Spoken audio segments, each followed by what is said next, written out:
David est écrivain, c'est un conférencier de renommée internationale, il a écrit énormément de livres sur les relations humaines et le développement personnel, c'est ça? Oui, ouais, 6 livres déjà, 2000 conférences, ben, c'est mon métier, ça fait 20 ans que je pratique. Ouais. Ouais.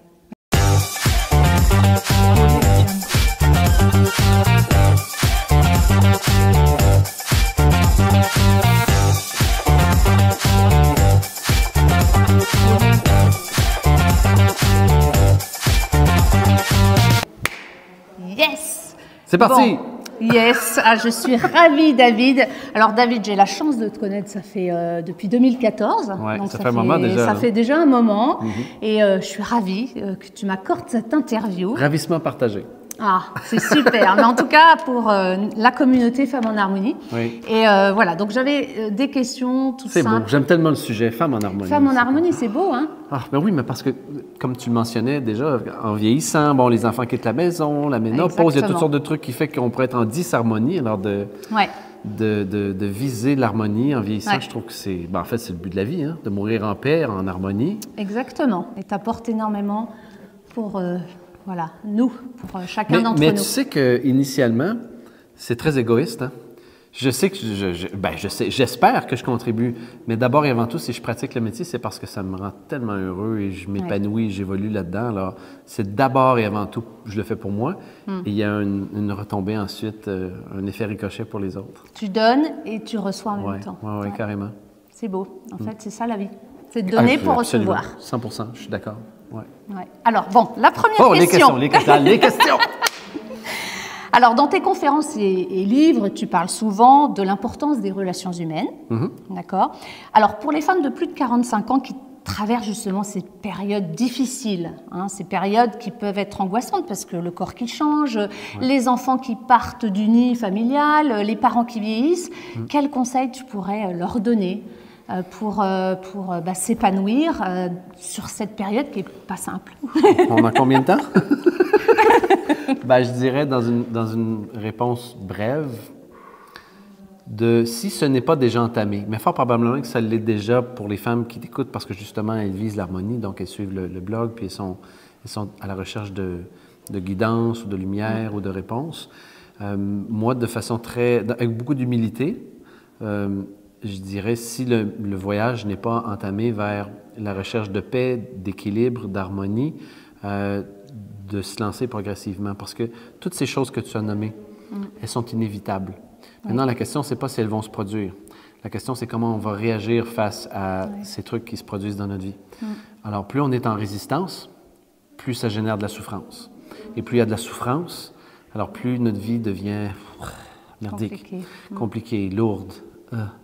Alors, plus on est dans un état d'ouverture, de chercher les enseignements dans ces événements-là, de chercher les pépites, les perles de sagesse dans ces événements-là, plus alors la vie prend son sens et même ces événements qui peuvent être perçus comme difficiles ou perturbants ou traumatiques peuvent se transformer en quelque chose qui nous élève, qui nous permet de prendre de la grandeur, de l'altitude. Comme par exemple, je vais parler de quelque chose avec lequel moi je peux m'identifier. Par exemple, en ce moment, c'est le vieillissement. Bon, j'ai que 47 ans, mais je sens mon corps qui est en transformation, qui est en changement. Je sens la gravité qui me rattrape tranquillement au niveau du visage, au niveau du poids, à tous les niveaux. Et pour moi, dans cette perspective-là, il y a un aspect de lâcher prise de mon corps vieilli et comment je veux percevoir le vieillissement. Et je me dis, tu sais, une voiture, c'est faite pour être usée. C'est fait pour nous amener du point A au point B. Et dans cet exercice, elle va s'user. Donc, c'est tout à fait normal que si je profite de la vie, si je suis heureux, oui, je peux faire tout ce que je peux faire pour prévenir le vieillissement prématuré, mais en même temps, il y a une partie qui est inévitable. Alors, aussi bien faire la paix. Alors, pour moi, il y a déjà, à 47 ans, une prise de conscience de mon corps vieillit, mon corps se relâche, la gravité me rattrape, le visage se transforme. Et c'est beau. Pour moi, c'est un signe de sagesse, c'est un signe un peu comme un guerrier qui a des cicatrices, des stigmates. C'est comme... Ça fait partie de la vie. Alors, pour peut-être boucler sur ma réponse, où je me suis tiré un peu, mais je dirais trouver des pistes pour faire la paix, pour être dans l'accueil de ce qui est, je dirais, mettons une phrase pour moi qui est très significative, ce serait « c'est OK ».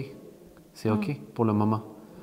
OK, bon, les enfants quittent, je ne sais pas comment le gérer, je suis déstabilisé, je me sens triste, ça crée un vide. OK, c'est OK. Il y a quelque chose d'autre qui est en train de se préparer pour moi. Je n'ai pas encore perçu la grande photo. Là, je suis pris sur un truc isolé, ça me fait souffrir. C'est OK. C'est un début. OK, parfait. Bon, mon corps part en couille, les hormones et tout, je me reconnais plus, j'ai les hauts et les bas, j'ai des chaleurs. OK, pour le moment, c'est ça.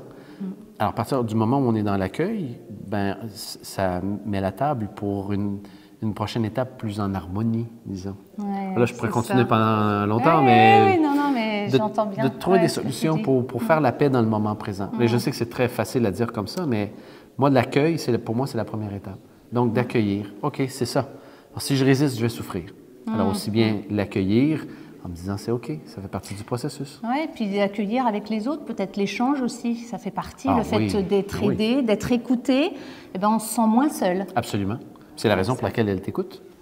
Ben oui, exact. La communauté. En tout cas, l'idée, c'est de les aider à passer ce cap, on va dire. Ouais. Super. Alors, tu as souvent parlé de l'estime de soi, parce que c'est vrai que l'estime de soi, on peut la perdre quelque part à un moment donné. On perd cette estime de soi parce qu'on s'est beaucoup occupé des enfants quand ils étaient plus jeunes.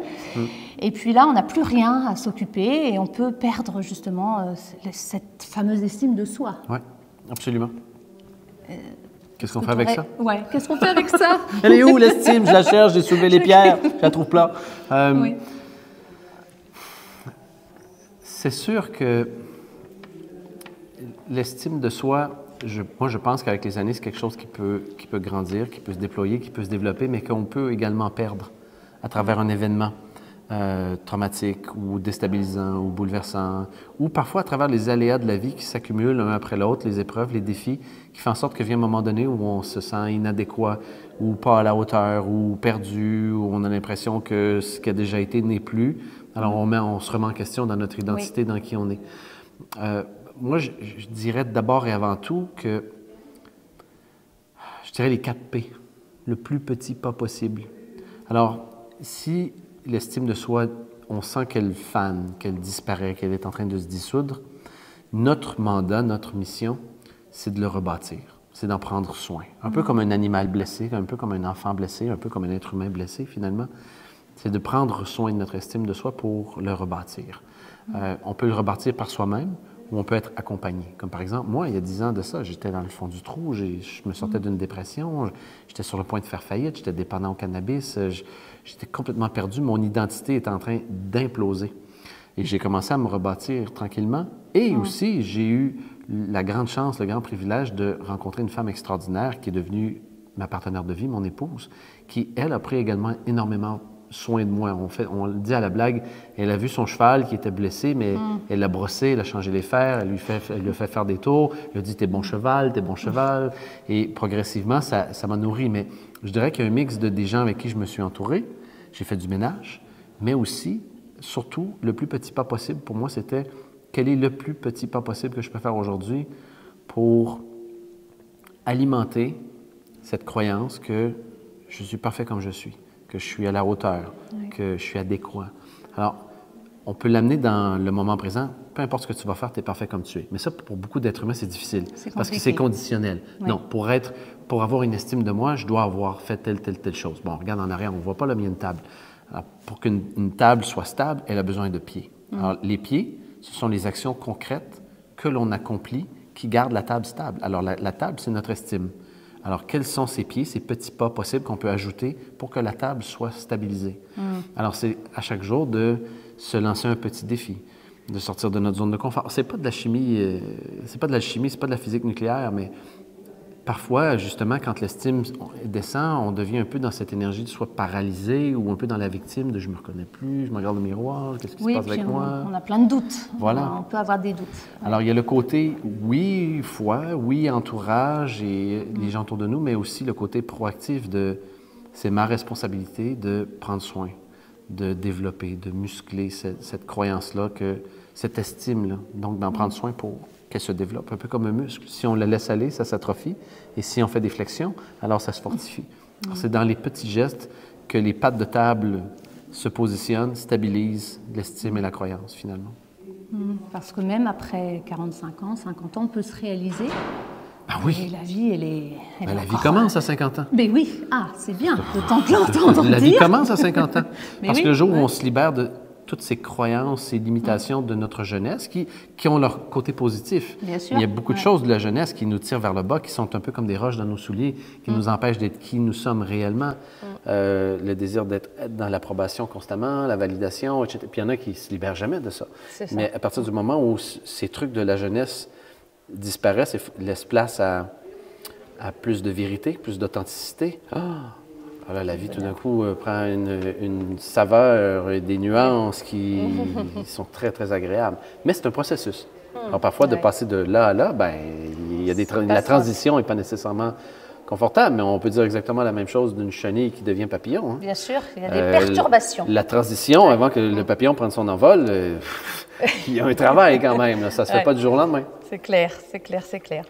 Alors, effectivement, avec l'expérience, nos priorités évoluent aussi, de par le changement, le fait qu'on vieillisse, qu'on passe à des étapes. Comment une femme peut-elle, selon toi, rester connectée à ce qui est vraiment essentiel pour elle? Et quelles que soient ses relations dans sa vie en général, est-ce que tu aurais des conseils à nous donner là-dessus? Ben, mon opinion, avec beaucoup d'humilité, mon feeling, quand j'écoute ta question, c'est les femmes, de façon générale, savent ce qui est bon pour elles, en tout temps. Sauf que l'intuition féminine est très forte, beaucoup plus que masculine. Donc, les femmes, la plupart du temps, savent ce qui est bon pour elles, mais le défi, c'est qu'elles s'oublient. Elles s'oublient pour prendre soin. Elles s'oublient pour prendre soin des enfants. Elles s'oublient pour prendre soin du mari. Elles s'oublient pour prendre soin des collègues de travail. Elles s'oublient pour prendre soin de la famille, du cercle, des parents qui sont vieillissants. Donc, le défi, ce n'est pas de savoir ce dont elles ont besoin, elles le savent. C'est plutôt de parfois revisiter les priorités parce que c'est facile de s'oublier. Et lorsque l'on s'oublie, ben là, vite, on descend vers un mode en survie où je donne, mais c'est pas quelque chose qui me revient à un moment donné, j'ai plus d'air. Ouais, c'est le classique surutilisé de je suis dans l'avion, les masques à oxygène descendent avec une dépressurisation. Puis là, tout le monde dit, tu as un enfant, qu'est-ce que tu fais? Je mets le masque à mon enfant. Non, parce que là, tu es évanoui, tu ne peux plus prendre soin de ton enfant. C'est le masque sur toi d'abord, ensuite à ton enfant. Et moi, je suis persuadé que dans la vie, c'est exactement la même chose, que charité bien ordonnée commence par soi-même. Par soi-même. On appelle ça de l'égoïsme altruiste. C'est je prends soin de moi et en prenant soin de moi, je peux prendre mieux soin de toi. Et pour les femmes, c'est le plus grand défi parce que dans leur nature, elles veulent prendre soin. Mais en prenant soin, parfois, elles s'oublient. Et de par le fait qu'elles s'oublient, eh bien là, tout d'un coup, elles peuvent moins bien prendre soin. Ouais, c'est ça. Alors, je dirais, pour répondre à ta question, ben, je pense que c'est de se planifier des petits moments, des rendez-vous. Parce que la femme gagne beaucoup quand elle est dans la solitude et le silence. Elle gagne en clarté, elle gagne en alignement. L'intuition se manifeste de façon plus présente. Et quand elle est dans un brouhaha du quotidien, c'est plus difficile. Alors, je sais que parfois, c'est difficile dans une vie mouvementée, dans notre société qui va vite, de plus en plus vite. D'où l'importance de fixer des rendez-vous avec soi-même, de l'établir avec son partenaire de vie. Tu vois, cette journée, cette soirée, c'est pour moi, ou ce week-end, je vais faire quelque chose pour moi. Et quand c'est expliqué avec de l'amour, et surtout qu'on comprend qu'est-ce qui va revenir de ça, le bienfait de ça, alors tout le monde va dans la même direction de « mais oui, absolument, prends soin de toi, je vais gérer ». C'est dans la manière que c'est proposé, demandé, et comment soi-même on le perçoit. Et si on le perçoit comme c'est une absolue nécessité de prendre soin de moi pour mieux prendre soin des autres, alors à partir de ce moment-là, c'est un non négociable. Et ce non négociable-là va donner une énergie, un alignement qui va propulser pour la suite. Je retiens aussi la conférence que tu as donnée aujourd'hui, ralentir, voilà, pour être avec soi-même.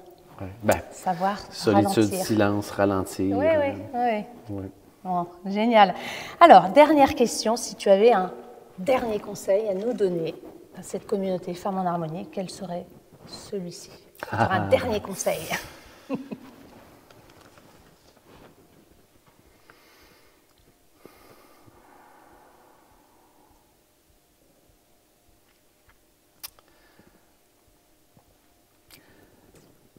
C'est facile de s'étourdir, de se perdre. Je me suis perdu souvent dans ma vie, longtemps même, à tourner en rond, à ramer, à chercher désespérément les réponses partout. Quelle est la prochaine étape? Quelle est la guidance? Quel est le signe? Et je pense que parfois c'est très important d'être à l'affût, parce que justement la vie nous parle. La question, c'est pas si la vie est en communication avec nous. La question, c'est est-ce qu'on porte attention à quand la vie communique avec nous? Quand je dis la vie, tu dis ce que tu veux. Hein? Jésus, Bouddha, là, Krishna, Dieu, l'inconscient, le subconscient, l'univers. Ce qui fonctionne pour toi. Tu copier-coller ta réponse. Je dis la vie, c'est plus général, on va dire comme ça. Alors, je dirais premièrement, si vous avez l'impression que vous êtes un peu perdu, que vous avez perdu vos repères ou que vous êtes dans une transition qui est douloureuse ou il y a de la résistance, peu importe, demandez à être guidé. Demandez. Alors, demandez à qui vous voulez, encore une fois. Que ce soit là, que ce soit là, que ce soit là. De mon expérience, la meilleure guidance vient souvent d'ici, parce que la vie passe par là. Et pour passer par là, il faut faire silence, il faut être un peu plus dans la solitude, il faut porter attention, parce que bien souvent, c'est un murmure. Tandis que la tête, souvent, c'est un système de son ultra puissant, surround sound.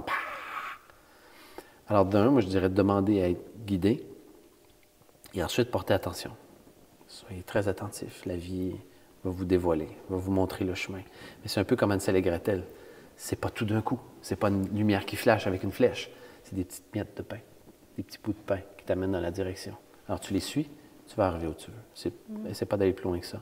Puis la deuxième chose, elle est en lien avec la première, c'est merveilleux de chercher la guidance partout. C'est merveilleux de demander de l'opinion de tout le monde et de lire des livres, de faire des formations, puis il y a de la richesse à aller chercher là.